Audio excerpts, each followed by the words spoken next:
Hello বন্ধুরা, welcome to Rupa's world channel. আশা করছি তোমরা ভালো আছো। তো আজকের ব্লগটা তোমরা অনেকেই থাম্বনেল থেকে বুঝতে পেরেছো, যারা নতুন বুঝতে পারোনি তাদেরকে বলি, আজকের যে ব্লগটা সেটা আমি আমাদের একজন ইউটিউবার বন্ধু, যার সঙ্গে আমি প্রায় 4-5 মাস ধরে পরিচিত, তার ব্লগ দেখি আমি। তো তার সম্বন্ধে আজকে ব্লগটা হতে চলেছে। তার সম্বন্ধে আমি কিছু কথা বলতে চাই। তো তার সঙ্গে আমার পরিচয় ইউটিউব থেকেই। তার হাজব্যান্ড হচ্ছে ক্যান্সারে আক্রান্ত, খুব কষ্টের মধ্যে তার দিন কাটছে, আর্থিক দিক দিয়ে, মানসিক দিক দিয়ে, শারীরিক দিক দিয়ে। তারপর তার লোকবলও সেভাবে নেই। তো আমি তার সঙ্গে যুক্ত ছিলাম ইউটিউবের মাধ্যমে, তার ব্লগ দেখতাম। রিসেন্টলি কাল আমি ওনার ফোন নাম্বার পাই, রিসেন্টলি সমাধির কাছে, সমাধির ব্লগ থেকে আমি ওনার ফোন নাম্বার পাই, আমি ওনাকে যোগাযোগ করি।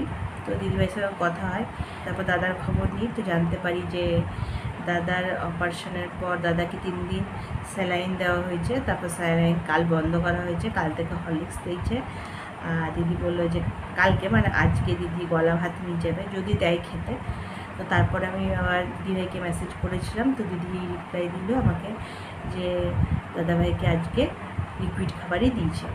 তো সেটা কি সেটা আমি আর জিজ্ঞাসা করা হয়নি, কারণ দিদিভাইকে এখন অনেকে মেসেজ করছে, ফোন করছে। আর দিদিভাই খুব সুন্দর সেটাকে ঠান্ডা মাথায়, এত চিন্তা সত্ত্বেও ঠান্ডা মাথায় সেটাকে হ্যান্ডেল করছে।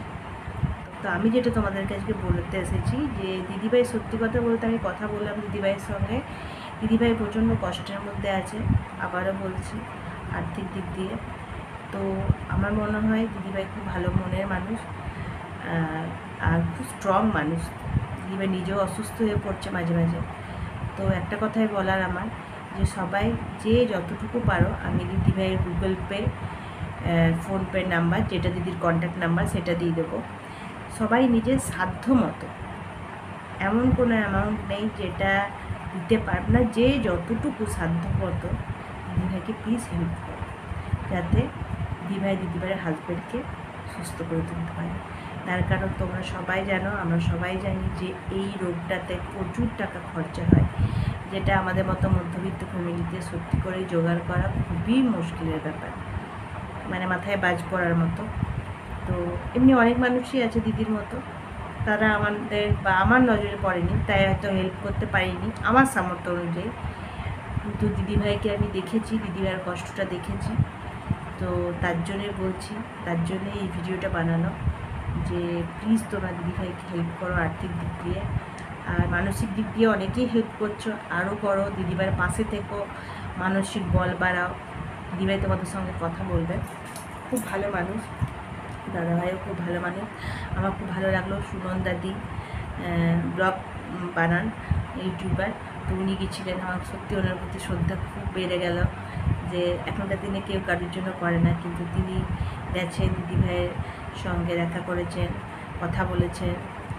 তারপর সোমাদিকেও দেখলাম, ওনার প্রতি আমার সত্যি খুব ভালো লাগলো। সম্মান বেড়ে, মানে হয় না, একটা মানুষের প্রতি মানুষের একটা সম্মান তো থাকে, কিন্তু তাকে যখন আমরা ভালো করে চিনি যে মানুষটা একটা মানুষকে হেল্প করছে, হ্যাঁ, শুধু ইউটিউব থেকে জানার পরে, তো তার প্রতি হয় না একটা রেসপেক্ট আরেকটু বেড়ে যায়।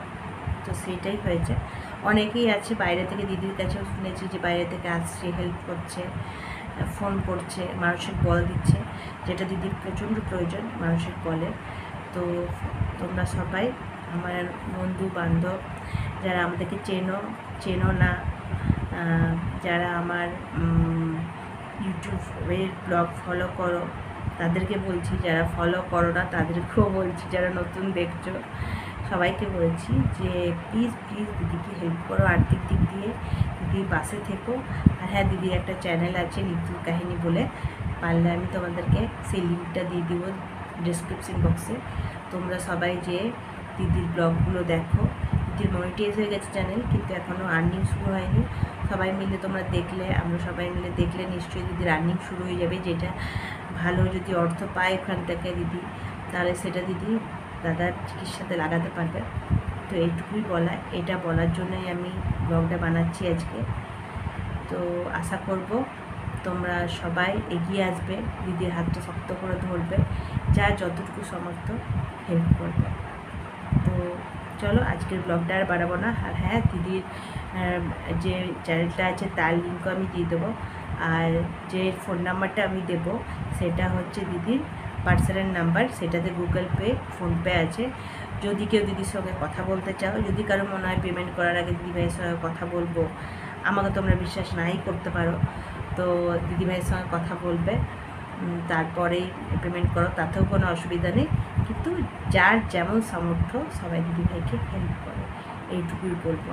আমরা যদি একটা মানুষকেও হেল্প করে তার মুখে হাসি ফোটাতে পারি বা তার হাজব্যান্ডকে সুস্থ করে তুলতে পারি, তাহলেও আমার মনে হয় এটা আমাদের সবার মনে একটা স্যাটিসফ্যাকশন থাকবে যে আমরা কিছু করতে পেরেছি।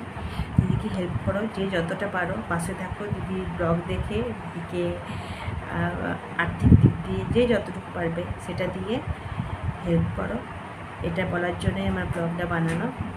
তো চলো, আর পরের ব্লগে তোমার সঙ্গে দেখা হবে, ততক্ষণের জন্য টাটা।